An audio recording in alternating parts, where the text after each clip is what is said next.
આપણે સુરદાસજીના પદના દર્શન કરીએ તો સુરદાસજી શ્રી યમુનાજીના ગુણગાન કરતા કરતા કહે, ફલ ફલિત હોય ફલ રૂપ જાને, ફલ ફલિત હોય ફલ રૂપ જાને,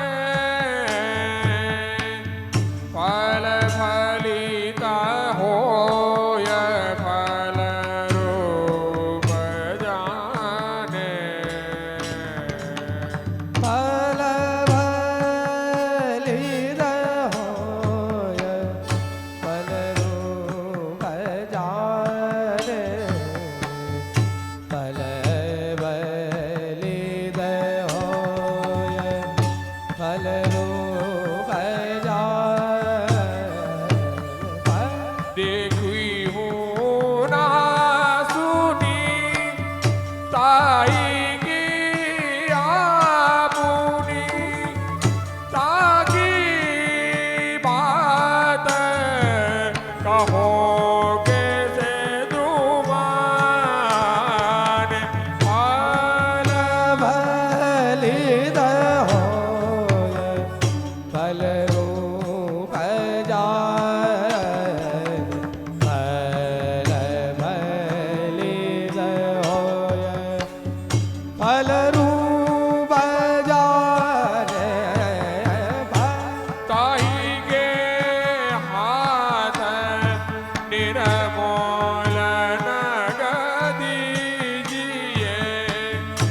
धोई के करी पर के जाने,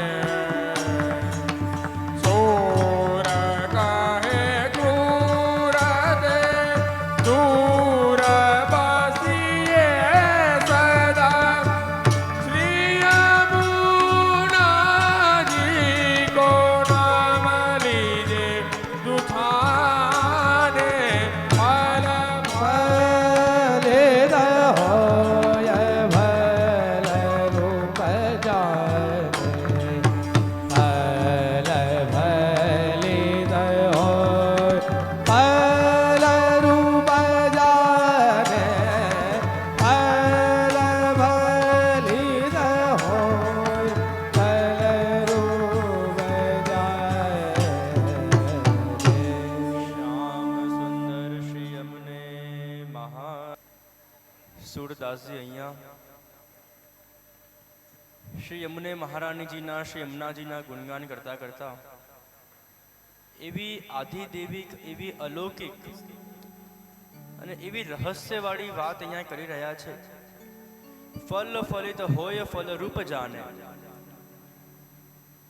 કે શ્રી યમુનાજી જે ફલરૂપ સ્વરૂપ છે, યમુનાજી દ્વારા ફલ નથી પ્રાપ્ત થતું, યમુનાજી પોતે ફલરૂપ આપણા માટે છે.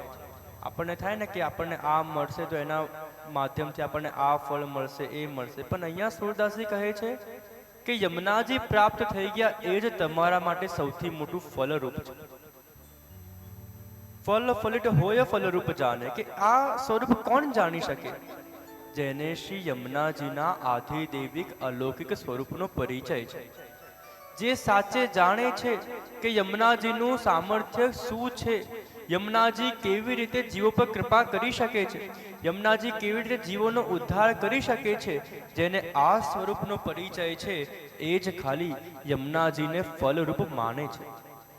યમુનાજી એ એવા ફલરૂપ છે કે આપણને તો યમુનાજી પ્રાપ્ત થઈ ગયા તો માનજો આપણને પુષ્ટિ ભક્તિ માર્ગમાં બધું જ પ્રાપ્ત થઈ ગયું. કેમ કે યમુનાજી કૃપા કરી કરીને જીવના એક એક મનોરથ પૂર્ણ કરે, યમુનાજી કૃપા કરીને જીવને ભગવદ પ્રાપ્તિ કરાવે, યમુનાજી કૃપા કરીને જે જીવનો મન ઠાકોરજીની સેવામાં ન લાગતો હોય એનો મન ઠાકોરજીની સેવામાં લગાવે. યમુનાજી કૃપા કરે, ભાગ્ય સૌભાગ્યનું દાન કરે, જેમાં જરાય ભાગ્ય નથી, જે ભાગ્ય વગરનો છે એને સૌભાગ્ય પ્રાપ્ત થાય છે, જે અયોગ્ય છે એને યોગ્ય બનાવે છે. કે યમુનાજી એ તો એવા ફલરૂપ છે કે જે સાચે અલૌકિક જીવ હોય એ જ ખાલી યમુનાજીનું સ્વરૂપ સમજી શકે છે. રસિક પ્રીતમ જન કી હો જાપે કૃપા સોહી શ્રી યમુનાજી ગુરુ પર કે જ્યાર સુધી ઠાકુરજીની વલ્લભની યમુનાજીની કૃપા નથી થતી ત્યાં સુધી યમુનાજીનું સ્વરૂપ સમજવું આપણા માટે બહુ કઠિન છે. અને એટલે ત્યાં સૂરદાસજી આગળ કહે કે દેખી હું ના સુની તાહી કી આપુની કહું કી બાત કો કેસે માને. કે જેને ક્યારે યમુનાજીના દર્શન કર્યા નથી, જેને ક્યારે યમુનાજીના ગુણગાન કર્યા નથી, જેને ક્યારે યમુનાજીની લીલા સુધ સાંભળી નથી, એ યમુનાજી વિષય કે આપણે એની વાત કેવી રીતે માની? જેને યમુનાજીનું સ્વરૂપ જ ખ્યાલ નથી, જેને યમુનાજીની લીલા ખ્યાલ નથી, જેને યમુનાજીનું અધિકાર, યમુનાજીનું સામર્થ્ય ખ્યાલ નથી, જો એ આપણને યમુનાજી વિષય કંઈ કહે તો આપણે એની વાત કોણ સ્વીકારશે? એની વાતનું કોણ ધ્યાન આપશે? એટલે તો અહીંયા કહે કે હંમેશા જ્યારે પણ યમુનાજીના ગુણગાન કરો, જ્યારે પણ યમુનાજીના સત્સંગ કરો કે યમુનાજી વિશે વાર્તાલાપ કરો તો હંમેશા એવા ભગવદીઓ સાથે કરવું કે જેને યમુનાજીના સ્વરૂપનો પરિચય હોય. તો જ જઈને એ યમુનાજીનો સાચો ભાવ તમને સમજાવી શકશે અને ત્યારે જ જઈને યમુનાજીનો સાચો ભાવ તમારા હૃદયમાં સ્થિર થશે. ઘણી વખત એવું છે કે આપણે ગયા હોઈએ સારું સમજવા માટે, સારું શીખવા માટે, આપણને થાય કે ત્યાં જઈશ, એમના જોડે વાત કરીશ, આપણા હૃદયમાં ભાવ પ્રગટ થશે, પણ થાય છે આખું ઊંધું. ત્યાં જઈએ, ત્યાં જઈને વાત કરીએ, સત્સંગ કરીએ તો ભાવ તો ના પ્રગટ થાય પણ ઉપરથી અભાવ આવી જાય અલગ. પણ હંમેશા એવી જ જગ્યાએ સત્સંગ કરવા જવું. જો ગઈકાલે પણ મેં કીધું હતું કે સંઘનો ખૂબ અસર છે, સંઘનો ખૂબ મહત્વ છે. એવા જ જગ્યાએ સત્સંગ કરવું, એવી જ જગ્યાએ યમુનાજીના ગુણગાન કરવું જ્યાં યમુનાજીને સ્વરૂપને સમજી શકતા હોય. કેમ કે આગળ સૂરદાસજી ગાન કરતા કહે કે તાહી કે હાથ નિર્મૂલ નગ દીજીએ, તાહી કે હાથ નિર્મૂલ નગ દીજીએ, હોઈની કે કરી પરખી જાને, સૂર કહે ક્રૂર દે દૂર બસીએ સદા, શ્રી યમુનાજી કો નામ લીજે તુછાને, ફલ ફલિત હોય ફલ રૂપ જાને. અહીંયા સૂરદાસજી એવું અલૌકિક વાત કરી રહ્યા છે કે અહીંયા સૂરદાસજી આપણને કહે છે કે જે યમુનાજી છે ને એ આપણા માટે કોઈ સાધારણ નથી. એ સ્વરૂપ એકદમ અનમોલ રત્ન જેવું છે. કોઈ બહુ કિંમતી રત્ન હોય, કિંમતી કોઈ આપણને જેમસ્ટોન મળી જાય, કોઈ એકદમ હીરો કે રત્ન આપણને મળી જાય અને આપણને એ વિષયમાં કોઈ જ્ઞાન જ નથી, આપણને એ વિષયની એની પરખ જ નથી, તો કેટલો પણ કિંમતી રત્ન આપણી માટે હોય ને આપણે પથ્થર જેવું જ થઈ જાય, કેમ કે આપણને તેની પરખ જ નથી. તો સાચે કોઈ રત્નની પરખ કરવી હોય તો આપણે જોહરી પાસે જવું પડે કે જે સાચે રત્નની પરખ કરી શકે. તો અહીંયા સૂરદાસજી એ જ કહે છે કે શ્રી યમુનાજી એવા અલૌકિક કૃપારૂપી અનમોલ રત્ન છે કે એમને પરખવા માટે કોઈ એવા ભગવદીઓનો સંગ કરો કે જેમના સંગથી તમને સાચે યમુનાજીનું સ્વરૂપ ખ્યાલ આવે. ભક્તિ વર્ધનીમાં જ્યારે શ્રી મહાપ્રભુજી આજ્ञा કરે ભગવદીય કો સંગ કરનો, જાસુ अपनो भाव बढ़े, अपनी भक्ति बढ़े, पुष्टि को परिचय होवे. પણ ત્યાં આગળના આચાર્ય બાળકો ટીકામાં આજ્ઞા કરે કે ભગવદીયનો સંગ કરવો એટલે શું? કોઈ વૈષ્ણવનો સંગ કરવો. ભગવદીયનો સંગ કરવો એટલે શું? વડીલોનો સંગ કરવો. તો અહીંયા આજ્ઞા થાય છે કે સૌથી મોટા ભગવદીય કે એ ભગવદીય કોણ કે જેના સંગથી આપણો ભાવ વધે, આપણી ભક્તિ વધે, એવો સંગ તો ખાલી વલ્લભનો જ છે. શ્રી મહાપ્રભુજીના ગ્રંથમાં ભક્તિ વર્ધનીમાં આચાર્ય બાળકો આજ્ઞા કરે કે ભગવદીય કો સંગ કરનો એટલે વલ્લભ કુલના બાળકોનું સંગ કરવું કે જેમના સંગથી ભાવ ભક્તિ વધે. પણ સમય સંજોગ અનુસાર જો વલ્લભ કુલનો સંગ ના થાય, કદાચ આપણે ક્યાંક બીજે રહેતા હોઈએ, વલ્લભ બીજે રહેતા હોય કે વલ્લભ કુલના બાળકો ના હોય, તો એવામાં શું કરવું? તો એવામાં આચાર્ય બાળકો આજ્ઞા કરે કે જ્યારે વલ્લભનો સંગ ના થાય તો આચાર્ય ચરણના ગ્રંથોનું સંગ કરવું. અને એ ગ્રંથોના સંગ કરવાથી આપણને સચોટ અને સાચો પુષ્ટિ ભક્તિ માર્ગનો રહસ્ય પુષ્ટિ ભક્તિ માર્ગનો ક્રમ અને પુષ્ટિ ભક્તિ માર્ગ શું છે એ સમજવા મળે. અને જો ગ્રંથોનો પણ સંગ ના થાય પછી જઈને એવા વૈષ્ણવનો સંગ કરવો કે જેમના સંગથી આપણે પુષ્ટિ ભક્તિ માર્ગમાં આગળ વધી શકીએ. તો જ્યારે કોઈ કહે ને કે આ પરમ ભગવદીય છે કે આ ભગવદીય વૈષ્ણવ છે, મને બહુ હસી આવે. જો ભગવદીય છે ને 3 પ્રકારના હોય. આજે તમને સમજાવો. આપણે પેલું ખબર છે, પેલા આપણે શોર્ટ ટર્મ્સ બધાને આમ પેલા આપણે વર્ડ્સ આપતા હોઈએ, બધાને આમ શોર્ટમાં બોલાવતા હોઈએ કે એ પબ છે. આ જો કોઈ સાંભળ્યું હોય તો એ છે ને એ પબમાં 3 પ્રકારના હોય. એક ભગવદીય કેવા કે જે ગામ એમને ભગવદી બનાવે કે અરે આ તો ગામના મોટા ભગવતી છે, ગામના મોટા ભગવતી છે, ગામના જે આખું ગામ એમને હવામાં ઊંચું કરી દે કે અરે આ તો ભગવતી છે, ભગવતી. એક ભગવતી એવા હોય. બીજા ભગવતી કેવા કે ગામ એમને ભગવતી ના ગણે પણ પોતાને પોતે ભગવતી ગણે. અરે હું તો બહુ મોટો વિદ્વાન છું, મેં તો બહુ ભણ્યું છે, બહુ સત્સંગ કર્યા છે, બહુ વલ્લભનું સાનિધ્ય કર્યું છે, હું બહુ મોટો ભગવદ્ય છું. આખા ગામને જઈને કે અરે મારા જેવું સત્સંગ તો કોઈ ના કરે, હું બહુ મોટો ભગવદ્ય છું. એ બીજા પ્રકારના ભગવદ્ય. અને ત્રીજા ભગવદ્ય એવા જે સાચા ભગવદીઓ હોય ને, તમને ખબર પણ ના પડે કે એ જીવ શું કરે છે અને સદાય પ્રભુની ભક્તિમાં, સદાય પ્રભુના રસમાં એ રંગાયેલા જ હોય. તો અહીંયા સુરદાસજી આપણને એ જ કહે છે કે શ્રી યમુનાજી એવા અનમોલ રત્ન છે કે યમુનાજીને પરખવા માટે આપણે એવા જ જીવનો સંગ કરવો કે જે જીવના સંગથી આપણને યમુનાજીના સાચા ભાવનું, સાચા સ્વરૂપનું પરિચય થાય. અને એટલે આગળ સુરદાસજી બહુ સરસ આજ્ઞા કરે. જો આ આજ્ઞા આપણે સાથે ખાસ સમજવાની છે. એક છેલ્લી પંક્તિનું સાથે ગાન કરીએ આપણે. સૂર કહે ક્રૂર ને દૂર બસીએ સદા શ્રી યમુનાજી કો નામ લીને થોથાર. અહીંયા સુરદાસજી આજ્ઞા કરે છે કે ક્રૂર તે દૂર બસીએ સદા. અહીંયા ક્રૂર એટલે શું? જે પાખંડી જીવ હોય, જે દુષ્ટ જીવ હોય, જે પ્રવાહી જીવ હોય, ગંગા ગયે ગંગાદાસ, જમના ગયે જમનાદાસ, મથરા ગયે મથરા, જે એ પ્રકારના જીવો હોય એમનાથી હંમેશા દૂર રહેવું. તમે જુઓ ને ઘણા લોકો વૈષ્ણવ તો એવા ના હોય પણ ઘણા તમે મર્યાદા મંદિરમાં ક્યાંક જાઓ ને, તમે ગળામાં જુઓ ને એટલી બધી કંઠીઓ પહેરી હોય, બધા અલગ અલગ રંગની કંઠી તમને દેખાય.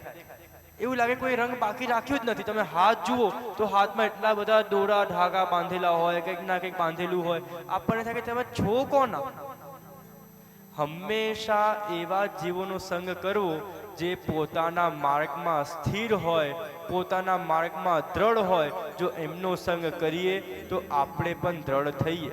પણ જો એવા કોઈનો સંગ થઈ ગયો કે જે 10 જગ્યા ભટકતા હોય તો આપણને પણ 10 જગ્યા ફેરવતા થઈ જાય. તો અહીંયા સુરદાસજી આપણને એ સમજાવે છે કે એવા જે ક્રૂર જીવો છે, જે દુષ્ટ છે, જે પાખંડી છે, જે ખોટું પાખંડ કરે સેવાનું, બીજાને બતાવવા માટે સેવા કરે, એવા જેવા જીવો હોય એમનાથી આપણે દૂર રહેવું અને એમના સામે ભૂલથી ક્યારે સત્સંગની વાત કરવી જ નહીં. ઘણી વખત એવા કોઈ જીવો હોય કે જે વૈષ્ણવ છે પણ ખાલી કંઠીધારી છે કે બીજું કંઈ જ આવડતું નથી, ખાલી નામના વૈષ્ણવ થઈ ગયા છે. એવાની સામે તમે જાઓ ને તો હંમેશા અપનો ધર્મ અપને ગુપ્ત રખનો. गोकुलनाथ जी पर आज्ञा करे, हरिराय जी पर आज्ञा करे कि अपन वैष्णव है तो अपने अपनी वैष्णवता, अपने अपने वैष्णव धर्म हमेशा गुप्त रखनो, प्रगट किए रस जाए कि आपणो जे पुष्टि मार्ग छे ए एवुं रहस्यवाळुं, एवुं अलौकिक मार्ग छे कि जेवा तेवा सामे तो ए वात प्रगट पण ना करे, प्रगट किए रस जाए. तो ज्यारे पण एवा कोई जीव मळे કે જે પુષ્ટિ માર્ગને સમજવાના સામર્થ્ય છે જ નહીં, એમની સામે તમે બીજી આડી એવડી વાત કરો તો ચાલે, પણ ક્યારે પુષ્ટિની વાત કરવી જ નહીં. પુષ્ટિ ભક્તિની માર્ગ તો હંમેશા એવા વ્યક્તિ સાથે, એવા વૈષ્ણવ સાથે, એવા જીવ સાથે કરવી જે પુષ્ટિ ભક્તિ માર્ગને સમજી શકે, એનો આનંદ લઈ શકે અને તમને પણ વધારે દ્રઢ કરી શકે. એટલે હંમેશા ખબર છે અમારા આપણા મોટાઓ હોય એ હંમેશા કહેતા કે હંમેશા સંગ સારો રાખો, જેવો સંગ એવો રંગ. બાળકો સ્કૂલમાં જતા હોય તો બાળકોને એમના પપ્પા મમ્મી શું કહે કે બેટા સારા છોકરાઓની બાજુમાં બેસજે, જે છોકરો સારો ભણતો હોય, શાંત બેસતો હોય, ભણવામાં ધ્યાન આપતો હોય, એમની બાજુમાં બેસજે, તો તું પણ ભણતો થઈશ, તું પણ ધ્યાન આપીશ. પણ જો તોફાની છોકરાઓની બાજુમાં બેસીશ તો દરરોજ અમારે સ્કૂલમાં આવવું પડશે. કોઈ પણ માતા પિતા હોય એવું જ શીખવાડે, અમને પણ એવું જ કહેતા, બધાને એવું જ કહે. તો એ જ પ્રકારે જેમ આપણે સ્કૂલમાં બાળકોને શીખવાડીએ કે ભાઈ સારા બાળકોનું સંગ કરવું, સારા છોકરાઓનું સંગ કરવું, જે ભણતો હોય, ભણવામાં ધ્યાન આપતો હોય, જે ભણવામાં સારો હોય એવાનો સંગ કરી તું ભણતો થઈશ. એ જ પ્રકારે આચાર્ય ચરણો અને અનેકો અનેક અષ્ટસખા વૈષ્ણવ આપણને શીખવાડે છે કે જે જીવ વૈષ્ણવ જે પુષ્ટિ ભક્તિ માર્ગમાં દ્રઢ હોય, ઠાકોરજીની સેવા કરતો હોય, જે ઠાકોરજીનો સત્સંગ કરતો હોય, જો એમનો સંગ કરીએ તો આપણે પણ સેવા કરતા થઈએ. જેમ કોરા કપડા સાથે કોરા વસ્ત્ર ભીનું વસ્ત્ર મૂકીએ તો કોરું પણ ભીનું થઈ જાય. એ જ પ્રકારે સારા વૈષ્ણવનું, સારા જીવનો સંગ કરીએ તો એમની સાથે આપણે પણ સારા અલૌકિક થઈ જઈએ. ચિરંજીવ દેવકા રાજા પધારી રહ્યા છે, આપણે સૌ મળીને એમનું સ્વાગત કરીએ. અરે પ્યારે વલ્લભ કી જય, પ્યારે વિઠ્ઠલ કી જય, પ્યારે વલ્લભ કી જય, પ્યારે વિઠ્ઠલ કી જય. હે બોલો યમુને મહારાણી કી જય, જય જય જય બોલો યમુને મારા જય જય જય. ઓ પ્યારે વલ્લભ કી જય, પ્યારે વિઠ્ઠલ કી જય, પ્યારે વલ્લભ કી જય, પ્યારે વિઠ્ઠલ કી જય, બોલો યમુને મહારાણી કી જય, જય જય બોલો. ઓ બોલો યમુને મહારાણી કી જય, જય જય બોલો યમુને મહારાણી કી જય, જય. ઓ પ્યારે વલ્લભ કી જય, પ્યારે વિઠ્ઠલ કી જય, પ્યારે વલ્લભ.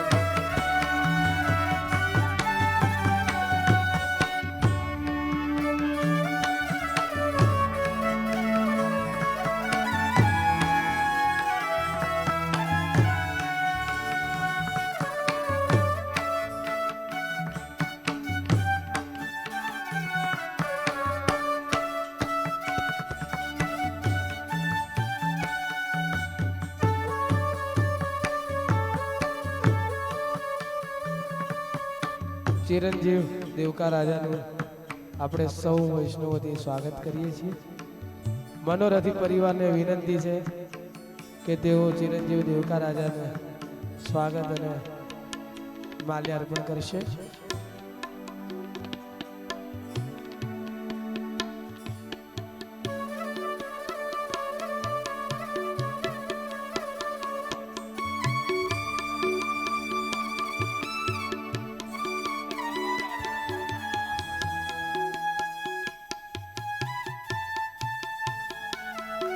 કથા બાદ ચિરંજીવ દેવકા રાજાના પણ વચનામૃતનો લાભ આપણને સૌને મળશે. જય હો.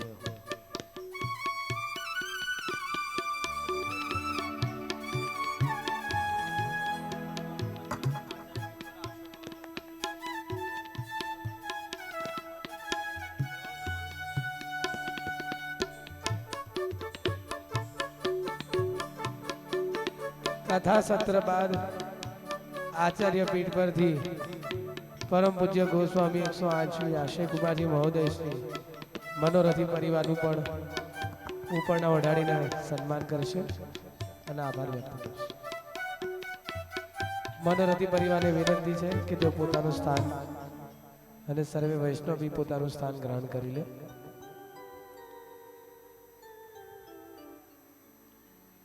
શ્રી વલ્લભાધીશ કી જય. શ્યામ સુંદર શ્રી યમને મહારાણી કી જય.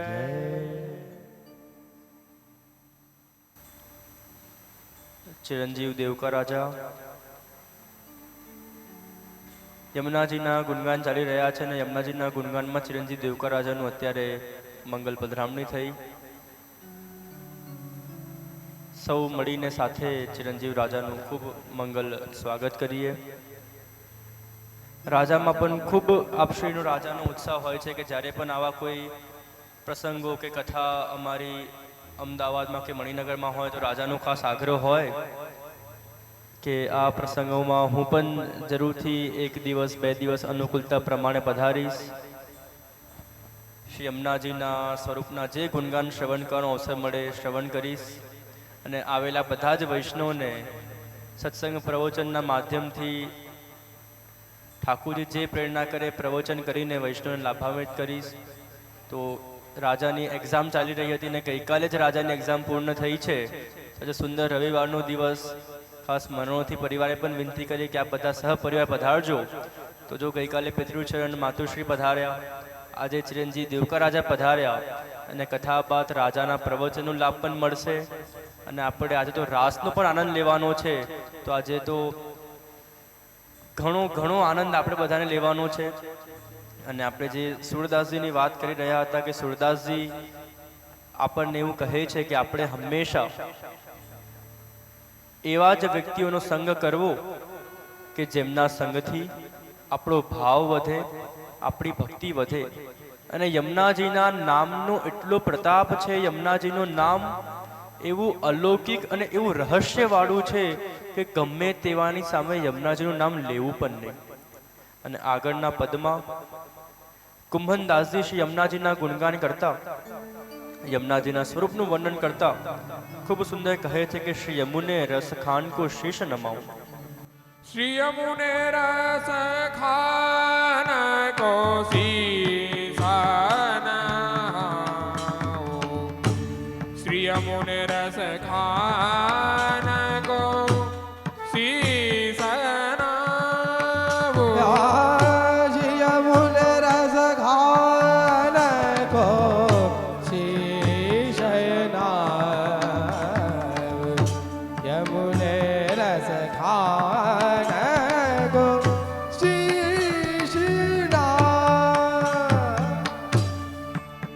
ऐसी महिमा जाने भक्त को सुखदान,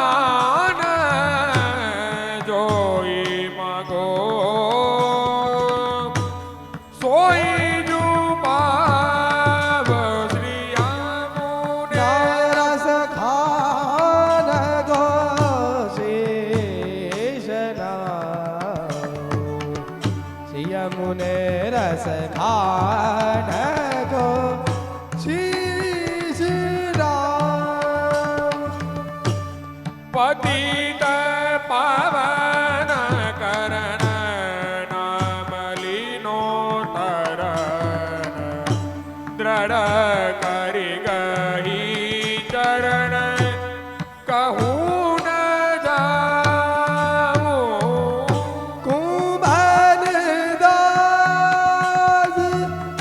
लाल गिरधर मुख, यही जात नहीं पलक लाऊं. यमुने रस खान को शीश नमाऊं, यमुने रस खान को शीश नमाऊं. श्याम सुंदर श्री यमुने महारानी की जय. કુંભનદાસજી, અહીંયા એક જીવે શું કરવું જોઈએ, એક વૈષ્ણવે શું કરવું જોઈએ બતાવી રહ્યા છે અને કહે છે કે શ્રી યમુના રસખાન કો શીશ નમાઉં. કે યમુનાજીનું અલૌકિક રસાત્મક સ્વરૂપ એટલું રસ ભર્યું છે કે આપશ્રી પોતે રસની ખાન છે. એટલું વિશેષ રસ આપના ભરેલું છે, એવું રસાત્મક સ્વરૂપ છે, એવું અલૌકિક સ્વરૂપ છે, એવું કૃપાનું સ્વરૂપ છે કે જીવનું સામર્થ્ય તો એમને નમન કરવાની અલાવા બીજું કોઈ સામર્થ્ય છે જ નહીં. સુબોધની જીમાં પણ મહાપ્રભુજી આજ્ઞા કરે કે જ્યાર સુધી એક વ્યક્તિને પ્રભુનું સ્વરૂપા જ્ઞાન નથી થતું, સ્વરૂપનું તત્વ જ્ઞાન મહત્વ જ્ઞાન નથી થતું, ત્યાર સુધી એ સ્વરૂપ પ્રત્યેની દીનતા એનામાં પ્રગટ થતી નથી. અને જ્યાર સુધી દિનતા પ્રગટ નથી થતી ત્યાર સુધી આપણે એ સ્વરૂપને નમન કરી નથી શકતા. નમન કરવા માટે સૌથી મુખ્ય કઈ હોય તો એ દિનતા છે, અને દિનતા માટે સૌથી મુખ્ય કઈ હોય તો એ સ્વરૂપા જ્ઞાન, મહત્વ જ્ઞાન છે.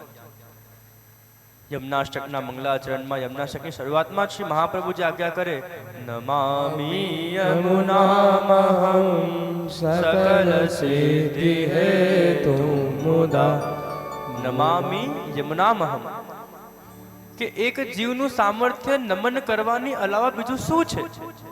આપણે યમુનાજીને શું કરી શકવાના? યમુનાજીની શું સેવા કરી શકવાના? યમુનાજીનો શું સુખનો વિચાર કરી શકવાના? જે કૃપા, જે અનુગ્રહ, જે સુખનું દાન યમુનાજી આપણને કરે છે, એની સામે આપણે તો શું યમુનાજીને કરવાના? એટલે અહીંયા કહેવામાં આવ્યું, મહાપ્રભુજી પણ આજ્ઞા કરે કે નમામિ યમુનામહં, કે એક જીવનું સામર્થ્ય એ નમન કરવાની સિવાય બીજું કંઈ કરવાનું છે જ નહીં. નમનમ એ વાળો કે આપણે તો ખાલી નમન જ કરવાનું છે, અને એ નમન પણ જ્યાર સુધી હૃદયમાં દિનતા પ્રગટ નહીં થાય ત્યાર સુધી એ નમન સાચો નમન નહીં થાય. દયારામભાઈ કહે ને કે દિનતાના પાત્રમાં મણ મણી મૂકીને ભેટ ભગવંતજીને કરજોડી, કે જ્યાર સુધી એ દિનતા પ્રગટ નથી થતી ત્યાર સુધી પુષ્ટિ ભક્તિ માર્ગમાં આપણે કંઈ કરી શકતા નથી. એ નમન કરવાનો સૌભાગ્ય, નમન કરવાનો સામર્થ્ય પણ દિનતા વગર આપણામાં આવતું નથી. વિચારો, આપણા ત્યાં તો આચાર્ય ચરણોના, આચાર્યના બાળકોના એવા એવા પ્રસંગ દિનતાના આવે છે, આપણને થાય કે જો ગુસાઈ બાળકોના હૃદયમાં આવી દિનતા છે તો આપણામાં કેમ નથી? શ્રી હરિરાય મહાપ્રભુજીનો પ્રસંગ આવે કે શ્રી હરિરાય મહાપ્રભુજીના ત્યાં એક સમય દ્વારપાલ, જેને આપણે એક સિક્યુરિટી ગાર્ડ કહીએ, વોચમેન કહીએ, દ્વારપાલ, જ્યારે એને ક્યાંક ઘર જવાનું થયું, બહાર જવાનું થયું, શ્રી હરિરાયજીને વિનંતી કરવા આવ્યો કે જયરાજ મારે આજે રજા લેવી છે, હું નથી, આજે મારે જવાનું છે. હરિરાયજી આજ્ઞા આપી કે તમે જઈ આવો, કઈ વાંધો નહીં. રાતનો સમય હતો, ત્યાં ઠાકુરજીની રક્ષા કરવા માટે, ત્યાં મંદિરનું રક્ષા કરવા માટે કોઈ દ્વારપાલ હતું નહીં. હરિરાયજીને થયું શું કરું? તો ત્યાં દ્વારપાલના વસ્ત્ર હતા. પોતે શિક્ષા સાગર, દિનતા સાગર, કૃપા સાગર, કરુણા સાગર, રૂપ સાગર એવા અલૌકિક હરિરાયજી આપશે પોતે દ્વારપાલના વસ્ત્ર ધારણ કર્યા અને બહાર પધાર્યા. એક વૈષ્ણવે દર્શન કર્યા કે અરે શ્રી હરિરાયજી દ્વારપાલના વસ્ત્રમાં છે. જઈને વિનંતી કરી કે જયરાજ પ્રભુ આપ શું કરો છો? તો ત્યારે હરિરાયજીએ કીધું કે અરે આજે દ્વારપાલ નથી આવ્યા, એમને ક્યાંક બહાર જવાનું થયું, તો આ દ્વારપાલની સેવા હું કરી રહ્યો છું. એ વૈષ્ણવ કહે કે જયરાજ આ સેવા તો કેટલા બધા વૈષ્ણવ છે, આપે જો કોઈ પણ વૈષ્ણવને આજ્ઞા કરી હોય તો એ વૈષ્ણવ આ સેવા કરી લે. આપ પોતે તો આચાર્ય છો, આપ પોતે વલ્લભના વંશજ છો, વલ્લભના બાળક છો, આપ આ દ્વારપાલના વસ્ત્રમાં કેવા લાગી રહ્યા છો? તો ત્યારે હરિરાયજી કે અરે વૈષ્ણવ, જે ઠાકોરજી, જે પ્રભુ આખી જગતની રક્ષા કરે છે અને આજે મને એમની રક્ષા કરવાનો અવસર મળ્યો છે, તો એ અવસર હું થોડી જવા દઉં?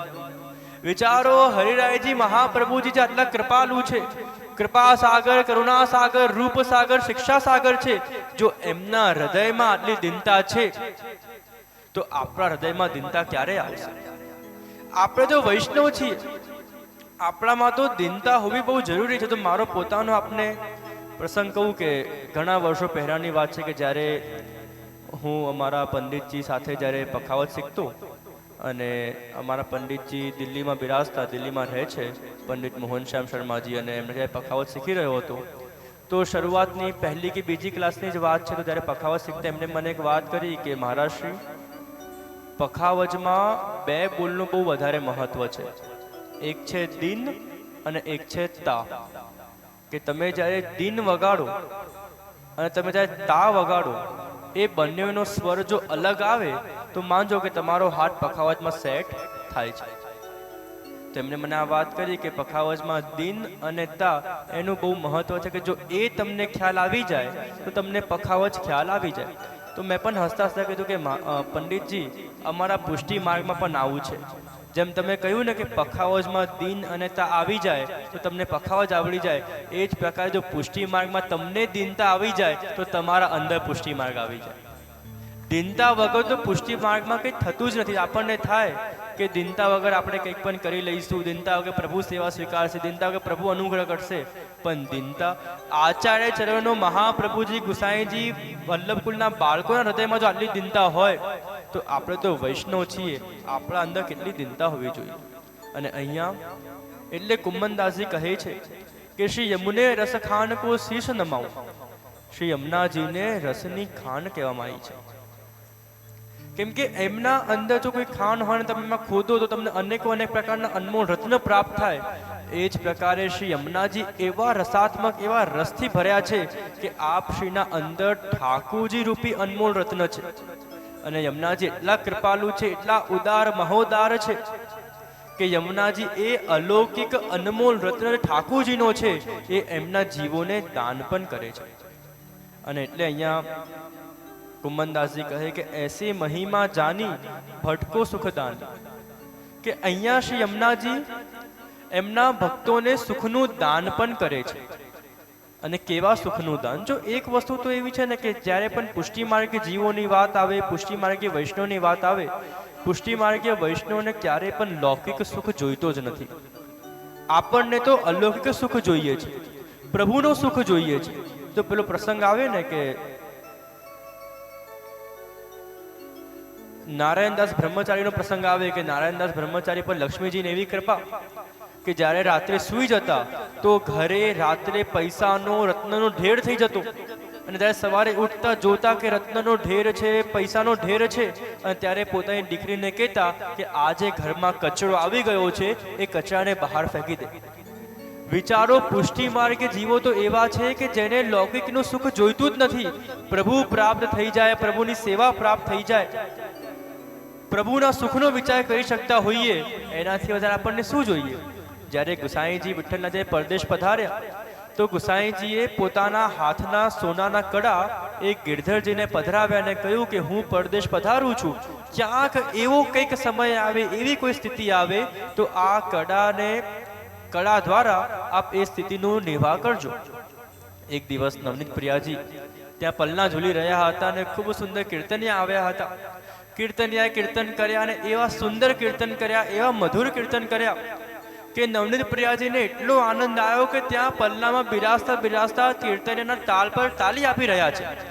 કીર્તનિયાએ વધારે સુંદર કીર્તન કર્યા. શ્રી નવનીત પ્રિયાજીને એટલો આનંદ આવ્યો કે એ તાલ આપતા ત્યાં નૃત્ય કરવા લાગ્યા.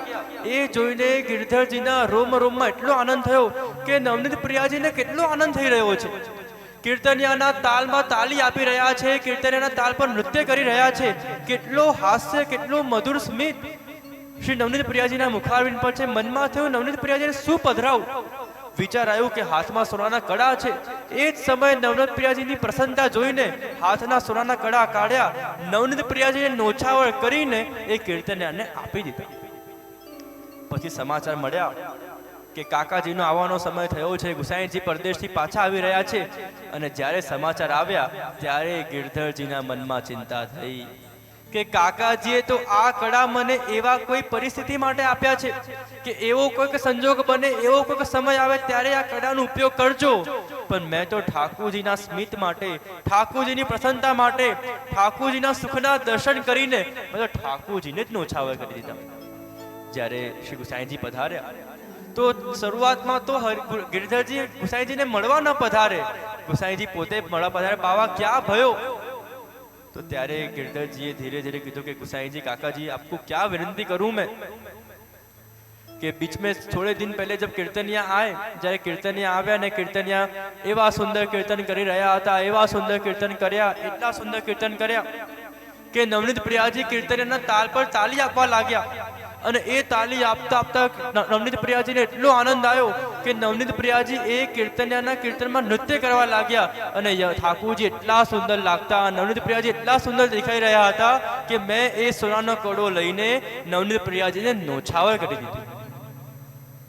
આ કહીને ગિરધરજીના મનમાં થયું કે હવે કાકાજી ગુસ્સે થશે, હવે કાકાજી મને લડશે કે આ એટલા કિંમતી કડા તમે ઠાકોરજી નોછાવર કરી. મનમાં થયું કે કાકાજી મને લડશે.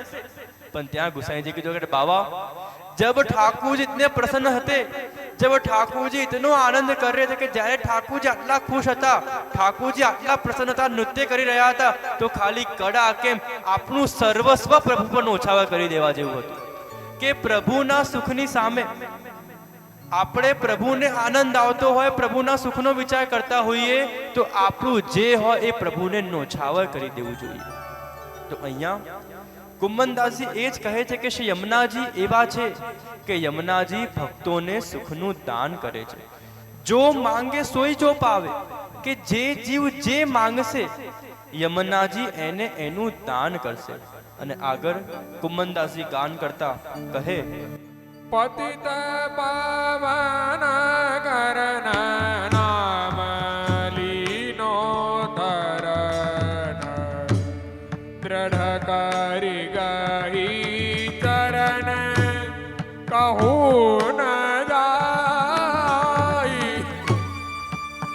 કુંભન દાસ લાલ ગિરિધરન મુખ નિરખદ यही चाहत नहीं पला कला श्री यमुने रस खान को शीसनावो.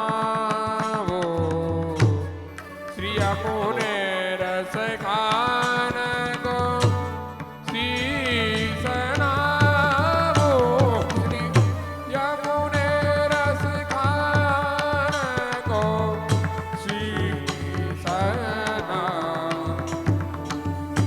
यमुने रस खान को शीश नाव.